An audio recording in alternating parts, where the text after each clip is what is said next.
Hello and welcome to Access Sportsnet. Lakers brought to you by Arrowhead and Mountain Spring Water. Chris McGee, Robert Horry, James Worthy, Mike Bresnahan. We have Mike Trudell out there in OKC.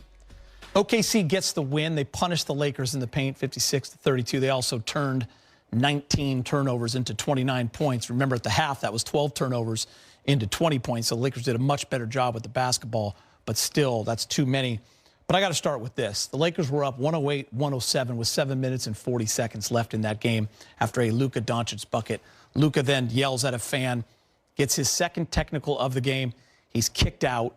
Vando gets a tee for blocking a shot and just staring at Alex Caruso after that. And the game kind of unraveled from there. And I bring it up because I just felt like this was one of the games of the year in the NBA. It was a lot of fun. Both teams were playing at such a high level. It felt like a playoff game inside that arena for the crowd, and to maybe not have that concept as the refs of what's going on in this game and to make that call, I just think was egregious a little bit. And I'm disappointed in a big game because it was a great game, and then it just turned at that point 29-12 after that for the last 7 minutes and 47 seconds. And we'll talk about OKC, and we'll give them their love in a minute. But that was disappointing for sure. Yeah, it was definitely a winnable game. The Lakers have proven that they could stay with Oklahoma in these last two games. As a team, you know, I think you got to be aware of the rules. Like the stare down, you know, you can't stare down somebody. That's a technical. Luka has a reputation, obviously, of, you know, talking to the referees a little too much, and he was looking right into that referee's direction. That's unfortunate. I think a referee has to know when a star player has a technical foul. It's got to be really, really bad to toss him out of the game. I didn't like the second tech on Luka, and I'm sure the Lakers are going to try to, you know, rescind it or talk about it, but ain't got thrown out of the game. So he's got to be careful, whether it was fair or not. He's got to be careful about how he, you know, controls himself on the floor. You know, Luka's a very emotional player. You know, he's one of the guys, he's a Rasheed Wallace this day and era. He's going to get a lot of text calls. And I think for me, he has to understand the importance he is. Because think about it, I don't know how many texts he has, stat guy, you can 14. probably tell. 14. One more, he's what, suspended for a game, right? Two more. So you got to understand who you are and your importance. I know it's down the stretch, but does that carry over into the playoffs, though? Okay, so you got 3 games left, so just be careful in the text because you never know. Anything can happen in these last 2 games, so be conscious of who you are at all times. As a player, does that bother? He's just talking trash to someone, not even to the ref, and he throws him out. So for me, that's what players always want. We want everyone, no matter who you are. I get it. There'll be going to be some guys that get called other guys, but still, though, when it comes to motions like this, you have to keep it fair around the league because now you just look at this and you compare it to Draymond or anybody else that talks crazy to a ref. This is just not right. And I think, Brez, like the fan in me got upset because I was loving this game as a fan of the NBA. Obviously, Lakers too. It was just so high level, and you don't always get that, right? So many times when they play games, people are sitting out or this. It's the big complaint, right? Like, but everyone healthy, everyone playing. Playoffs are right around the corner. It just had a lot of meaning, especially with the way the Lakers handled them 2 nights ago. Just have a little, you know, a grasp on what's going on in the game. Yeah, I mean, definitely maybe a misinterpretation by the referee. You know, Luka definitely turned his direction and yelled, but he was yelling past the referee to a fan who is apparently antagonizing him. That's really what Luka's reaction to me proved, that he did not mean to yell at the ref. I think Luka's smart enough that he's got 1 tech. You've got to realize that. The problem for him is he's played 48 games this year. He has 14 technical fouls. That's a lot, you know. When you pick up that first technical foul in the first half, James, you've got to say, okay, I'm a very spirited player. I'm a very physical player. I'm emotional. I'll get on the refs. I'll get on the opposing team. Maybe I'll get on my own teammates every once in a while. And I think he forgot that he already had that 1 tech. And even though he wasn't yelling at the ref directly, it certainly appeared that way. We'll see what everyone says in the post-game breakdown. But disappointing. Fun game. And as Stu said at the very end of the broadcast, the Lakers definitely served notice. That this team, this almost record-setting team, they've been destroying people by 12, 13 points a game on average. Lakers are right there with them. To me, they're clearly the top 2 teams in the West. Yeah, I mean, I was hoping we would kind of have something different to talk about because I just love the way that the Lakers kind of huge underdogs in terms of the line. SGA's getting refereed. We knew he would get over 10 free throws. He did. And the Lakers took every punch they had, big game, every single punch they had. And we're throwing them right back. Given the fact how many times the Lakers turned the ball over, how much Oklahoma scored in the paint, Lakers only had 6 fast break points. You would think that would be a losing occasion, but they're good enough to stay close and find other ways to score, hitting the 3-ball. But, I think and I think it was a winnable game. I actually thought the way the game was flowing, I thought we were going to win this game because they couldn't move away from us, and we had players that could score. So it's just one of those games. You got to throw it out now, throw it out the window, and just talk less and play more. Yeah. And Rob, listen, you live and die by it sometimes. Lakers had 18 threes going to that fourth quarter. I'm already thinking they make 5, they got a franchise record. They beat it from the night before. They didn't hit any threes in the fourth. They also struggled from the free throw line a little bit. They struggled from free throw. Austin Reeves missed 3 in a row, I think it was, or 3 out of 4. But for me, when you look at the totality of the game, look, OKC had 24 more shots than the Lakers. Oh, 24 more shots. And so you think about the turnovers, you think about the Lakers, which was shocking, shot more free throws than the Thunder. So for me, if I'm an opposing player, I'm worried about the Lakers because they tied us in every category. They beat us in the one that we usually beat people in free throws, and we need a little help from that 6th man to win this ball game. And for me, this is, when you say good losses and bad losses, everybody thinks there's no such thing that all losses are bad. But you can take something away from this. And the Thunder going like, we got to go to the drawing board because we have no answer for these Lakers. If Luka's in this game, we don't they don't turn the ball over. We saw what happened to us in the first game.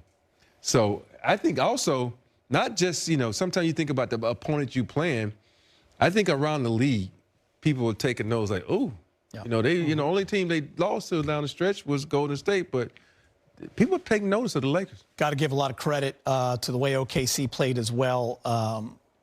Williams with 26, Dort with 17, but also SGA set the tone. He was attacking Brez from the get-go. He had 42 points, got to the line 11 times. He also hit 5 threes, so much different game for SGA here in the second time around. Yeah, obviously right now he is the leader in the clubhouse for the MVP vote. It's a 2-horse race, according to Vegas. Jokic second place, but and when you watch SGA like tonight, this is why you say, okay, this guy probably should get it. His team's very good.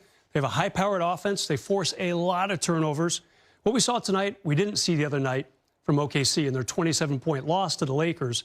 Tonight, what they do, they're number 1 in causing turnovers in the league, number 1 in converting those into points in the league. We saw that tonight. This is much more of an OKC game than 2 nights ago. And again, that's why it's disappointing that it couldn't end with all the main characters on the court. It would be fun to see what Luka and the Lakers could do. Keep in mind, no Rui Hachimura tonight. So the Lakers a little short-handed, James, and they still were pretty physical, I thought. I was impressed by what they did there. You missed Rui with the size. You missed Rui for sure. Yeah. And by the way, no emotional let-up in sight. Where's Luka playing tomorrow night? In Dallas, his return home to his old team. Yeah, it was 108-107 with 7 minutes and 40 seconds left, and the 29-12 run for OKC. We go back to OKC. JJ Redick is speaking with Mike Trudell in the media. JJ, you're up 1 when the Luka ejection happens. Did you get an explanation for why he was ejected? Not yet. Apparently he said something to a fan. That's all I could gather. How do you measure that when clearly the game kind of flips from that point on as a factor, and how do you just kind of square that with the rest of the game and how it went? Yeah, I mean, it's tough. Played so well defensively in that third quarter, then we didn't get off to a great start on that end to start the fourth.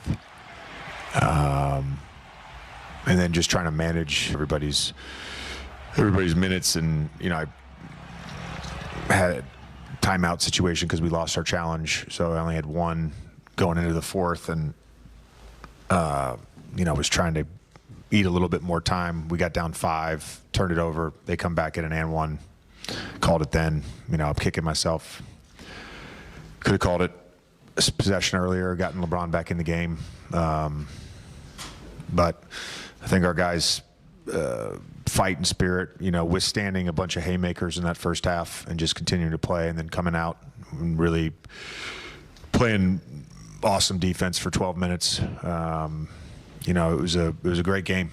It was a great game that unfortunately didn't get to sort of finish out the way that I think every basketball fan would want, because of, you know, some decision making on some individuals' parts. Do you take some general encouragement out of the way you played in these 2 games now as you head into the final 3? Obviously, you have to win 2 still to lock in that 3 seed, but do you? I do. Yeah. JJ, LeBron early seemed like he was out of a lot of rhythm. Turnovers were up and stuff like that. What did you see from him as the game wore on? And then I guess too, late, how did you feel like your team handled their ball pressure when it came to like turnovers and things like that? Yeah, I mean, I think losing Luka there and having AR out there solo, like, it was against this team, you need 3 ball handlers out there at all times, and you know, just couldn't do that in the fourth. I thought LeBron, as the game wore on, was awesome, you know, and I think that just the attack mode that he was, good mentality, just attacking the basket. JJ, you mentioned pregame that when you're playing a team 2 games in a row, the team that loses the first game comes in, makes some adjustments. They made some defensive adjustments with how they were guarding ball screens with you guys trying to switch less. Shea was more aggressive offensively. What did you think of their initial adjustments, and then how you guys countered that in, you know, I guess second, third quarter? I thought the biggest thing, you know, the entire first half, they just played really fast, and we had trouble setting our defense. So whether that was makes or misses, it was very obvious. They putting an emphasis on getting the ball across and attacking early. First play of the game, you know, Shea just going downhill. So I think that was it. And then, you know, they played a lot of coverage with Hartenstein, mixed in a little bit of blitzing and a couple reds here and there. But, you know, they mostly played coverage with him. You hadn't played Jackson and Vando a lot together lately. You gave them some minutes together in the third quarter. What did you think that did for your group, especially from a physicality standpoint, after they were getting as many offensive rebounds as they were up until that point in the third quarter?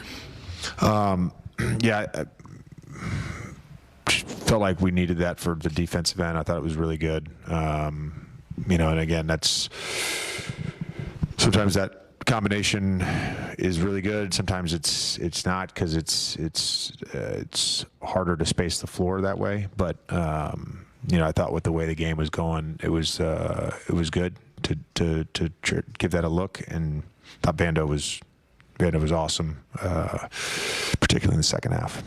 Thanks, Coach. Lakers with 28 points in the loss. Let's go inside the locker room. He's with Mike. LeBron, so up 1 when Luka gets ejected. What did you see kind of in that interaction, and how did that impact the rest of the game?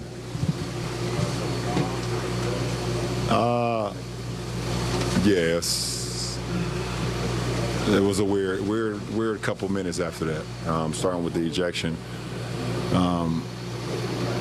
I don't know why the ref was taking it personal.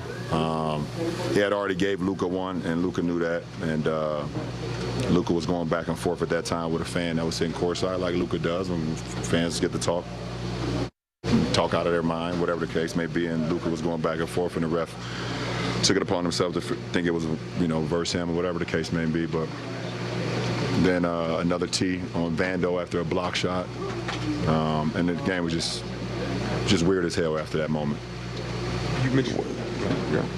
You mentioned that the ref seems to take it personal when Luka said what he said to a fan. Did it start to seem to feel personal with you guys? Because, like you said, Vando got the tee, Luka obviously had the second tee, and then just some weird.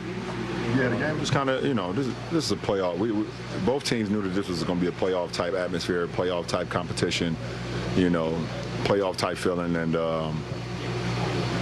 you know, it just got weird. The game got weird after that. Encouraged with the overall performance against obviously an excellent team in OKC, and what that tells you about losing? No, encouraged about your perspectives moving forward as a team.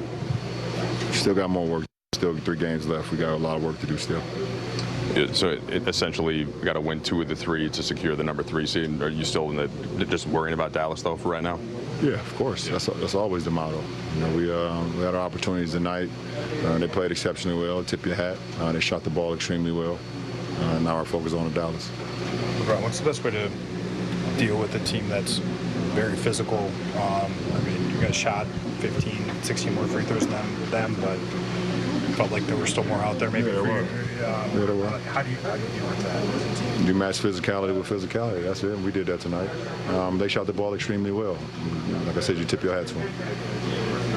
You guys go to Dallas now tomorrow. You're one of the few people in the world who knows a little bit what it's like to go back to a place where you've done something special. What's it going to be like for Luka? Well, his situation is going to be totally different than mine. I think he'll get a standing ovation, and people will clap and cheer, and he'll hear his name a lot. That's what I'm expecting.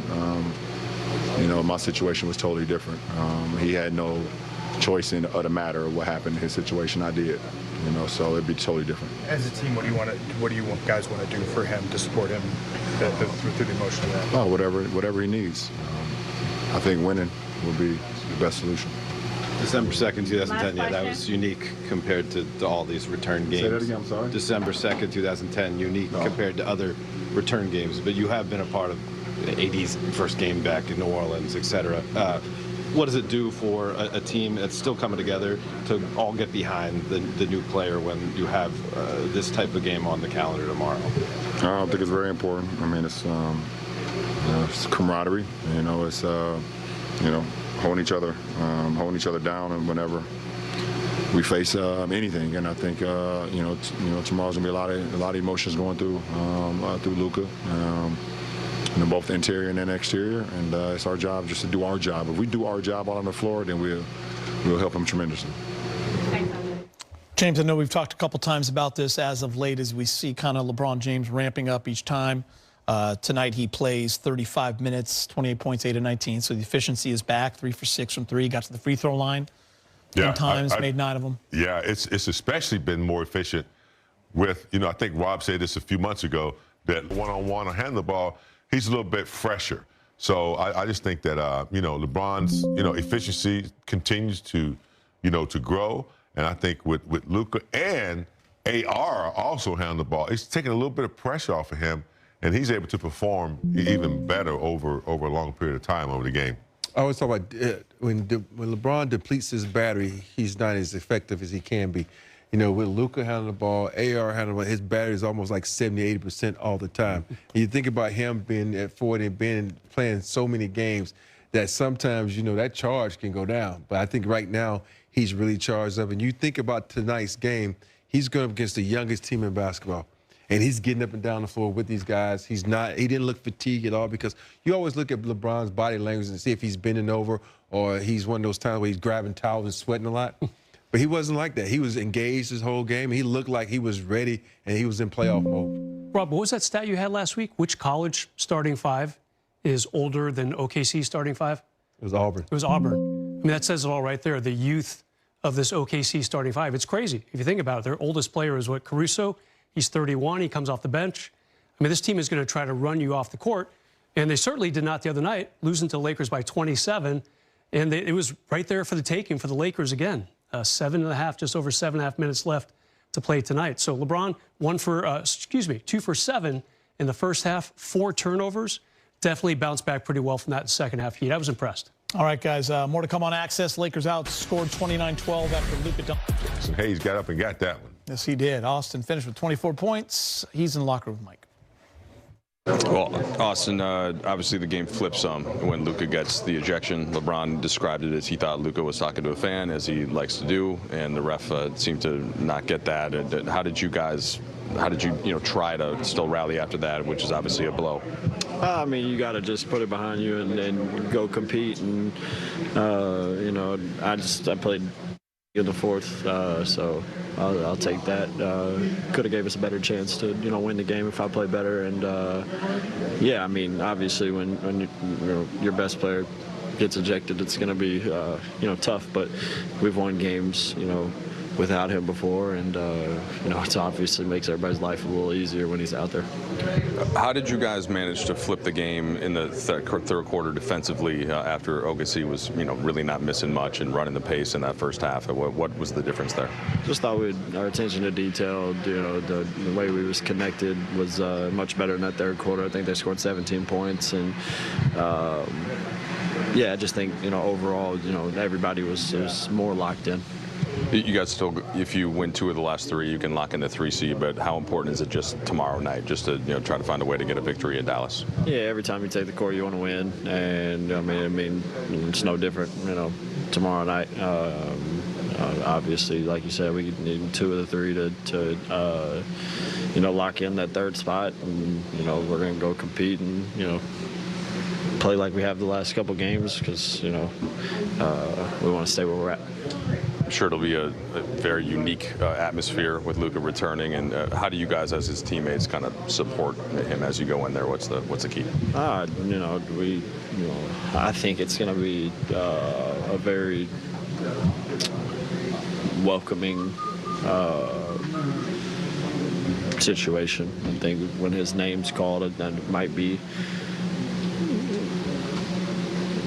one of the loudest. I think it'll be the loudest that you know, I've heard for any, you know, return or whatever, you know, situation that is. So he knows we got his back regardless of, you know, whatever. So it'll be fun to, you know, go to war with him tomorrow night. Austin, you're not really typically one to blame anybody, any external factors, but the officiating tonight, you guys shot, I think, 15 more free throws, but it felt like you guys were looking for even more. How do you feel like you guys handled Oklahoma City's physicality? Do you feel like I mean, you miss calls. There's missed calls every game. I felt like there was opportunities for us to shoot more free throws, and you know, everybody will probably just go look at the free throws, and we shot, I think, 37. They shot 20. So, you know, I think if you just look at that, you would think that, you know, we got a lot of calls, but you know, the situation with Luka, I think, is unfortunate. You know, just he's one of the best players in the league, and he, you know, one thing everybody knows about him is he's ultra competitive, and you know, he's a gamer. So in big situations, everybody talks, and just talking to the guy, just it's an unfortunate situation because, you know, I think you let so much go in one situation, and then you don't in one situation. So where's the balance of, you know, holding everybody accountable to, you know, basically the same standard? So, I don't know, unfortunate. Brez, if you follow Twitter, everyone who follows the league or watches the league, covers the league, kind of thought that technical was, that people were just shocked that it was called because this was such a great game. Apparently you have more on it. Yeah, good reporting by ESPN longtime reporter Dave McMenamin. He found a courtside fan named Jeremy Price, who likes to call himself the courtside tattoo dude. It's obviously an OKC. Right there, I got to stop you, and we might have to go to break, because that's just one of the goofiest things I've ever heard. But go on. That's his self-proclaimed moniker. Okay. And he and Dave McMenamin from ESPN had a little chat. And the courtside tattoo dude said, when asked by Dave, you know, are you the reason why Luka got this tech? He said that could possibly be. That's probably why he picked up that tech, to be quite honest. And then courtside tattoo dude, a.k.a. Jeremy Price, then said that he and Luka have a little history. They go back into last season's playoffs, the West Finals, when he was heckling Luka when Luka was with the Mavericks. So it's not just Luka pointing to a random fan. According to the fan himself, they have a little history geek, and the ref, JT Orr, calling that technical foul, and that was the end of the night for Luka Doncic. Well, let's get reported right there. Let's get reported there, brother. Get the story. Yeah, I mean, referees, I don't know, man. It's just stay out of the game, you know? Referees, just stay out of the game. If you want to call the league and tell them something and they get a big fine later, just do that. But I just hate to see guys get thrown out of the game, you know, when the game is good. And people don't come to see the referees. They come to see the players. Yeah. And they need to keep that in mind. More to come on Access. Just 3 games remaining in the regular season, and after the break, we look forward to Wednesday's showdown against AD and the Dallas Mavericks. Lakers were outscored 29-12 after Luka Doncic picked up his second technical. He's speaking with Mike in the media. Luka, we know that you like to engage in some friendly banter sometimes with fans throughout the game. So was that what was going on in the fourth and the referee misinterpreted, or how did you see that happen? Yeah, I mean, you can see it that happened, but you know, I never got a fan ejected, never. But if he's gonna talk, I'm gonna talk back like always. So that had nothing to do with the ref. So I didn't really understand. What's the I guess the level of frustration as you're coming back in here? Your team was up 1 after you make the shot, and you see OKC go on the run, and presumably you're watching in the locker room. I mean, it was tough. I mean, we were right there to me too, so I can't let my team down like that.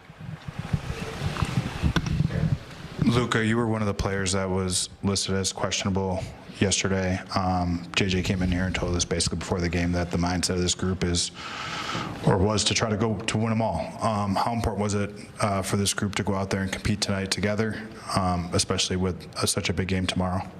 Yeah, I mean, it was very important, you know. I think everybody, not everybody, but a lot of people were a little banged up, hurt. But we decided, you know, we're all going to play. We were still fighting for the best seed we can be. And, you know, I was really proud of every one of them.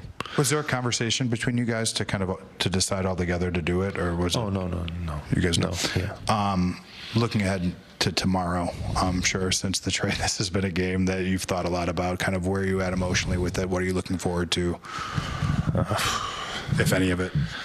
No, of course, there's going to be a lot of emotion for me. Like, I don't really know what to expect. I don't know how I'm going to feel, honestly.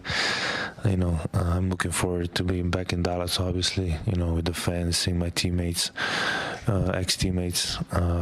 It's going to be very emotional for me, for sure. Kind of sticking on that, I know when they came to LA, you mentioned that game helped in terms of closure, but obviously you still had, you know, more closure need to be had. I guess where are you in terms of that process, and what do you think tomorrow? I think this will also be your first time back in the city since the trade. Like, what do you think just being in the city and, you know, that game tomorrow can do from that standpoint? Yeah, I mean, honestly, I don't know about closure. You know, it's obviously a lot, but you know, like I said, I'm excited to be back here. You know, I know the fans gonna appreciate me being back here. So, I mean, honestly, I don't know. I don't know how I'm gonna feel, but I'm just excited to be back. Look, it's been a whirlwind, I think, for everyone involved. It's been a short amount of time since the trade, but how have you been able to develop some bonds with the guys in the Lakers locker room, and how do you feel about going into this environment with them as your teammates? Great. I mean, it wasn't hard. You know, since the first day or second day, you know, we kind of bonded. Everybody's just great people, and we just I don't know how to say, come together like as a team, and I think you can see that a lot of times on court. Just a great group of guys, and you know, it's my new team, so we're going for the win tomorrow. But I think they understand it's going to be a lot of emotions for me. Luka, you guys won the last game by 27. You're up by 1 when you got ejected. What do you feel like you guys showed here during the available part, you know, before the ejection, in terms of just how you match up with the Thunder? Yeah, I think we showed that we can beat anybody, you know. When we lock in, like I said, you know, we fall back. It's very hard to win here. Like, the crowd's into it. They have a great team. And I think it just shows what kind of team we are. And I think we're a pretty good team. Thanks, Luka. Thank you. All right, Brez joins us again. What are you guys looking forward to with Luka and Dallas? I mean, could it be any spicier than tonight? I mean, tonight was just so crazy. What an exit for Luka, unexpected exit. And if he needs any fuel, that's a good thing about the NBA, James. A lot of times you play in the next 24 to 48, and what the next 24 it's going to be for Luka. He played all those years in Dallas, traded stunningly on February 1st. I think the NBA is still kind of talking about that one, Geet. I don't know if you saw the ESPN article in the last day or two saying what the other 28 teams should have offered to try to get Luka on their team. At any rate, everyone's still talking about, finally have it, Luka heading back home, James. Hopefully AD plays. Be good to see him out there, and our friend Max Christie, too. It'd be nice to see my friend Max, who I thought was really the turnaround on the Lakers defense. Obviously, we don't have the rim protector and AD, so, you know, good luck to those guys. But Luka going home, it's still his house. Yeah. And those are still his fans. So it'll be interesting to see. What you think, Rob? Mavs with a huge few days off, too, before this game. Just waiting for the Lakers to get there. Last game was Saturday.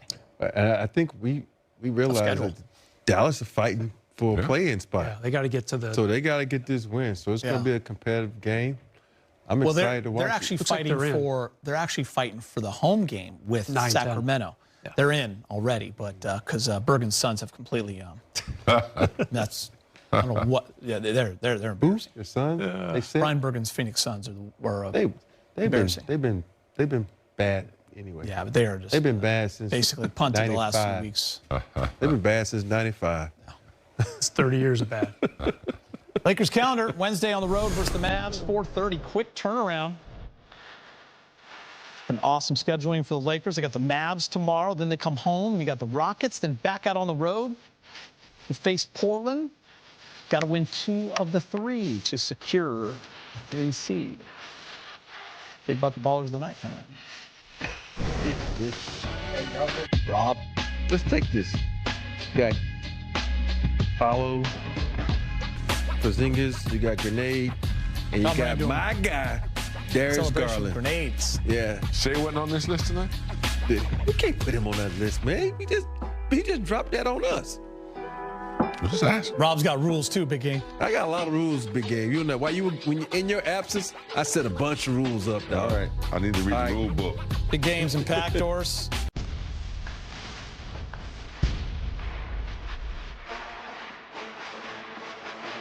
Zach Edey on there. Edey, 19. Yeah, the refs aren't on here. JT Orr's not on here. The biggest impact of anybody in the whole week. You can't put someone when they play the Washington Generals on there. Because everything they do. That is unwatchable. Can't win without this guy. Yeah. Can't win out. That Wendell Carter Jr. is a guy I really like. If you're on social media tonight, get John Ireland's call of when Luka gets kicked out. It is absolutely spot on. Final thoughts after. Access Sportsnet Lakers is brought to Mavs on Wednesday, pregame 3:30, game time 4:30 here on Spectrum Sportsnet.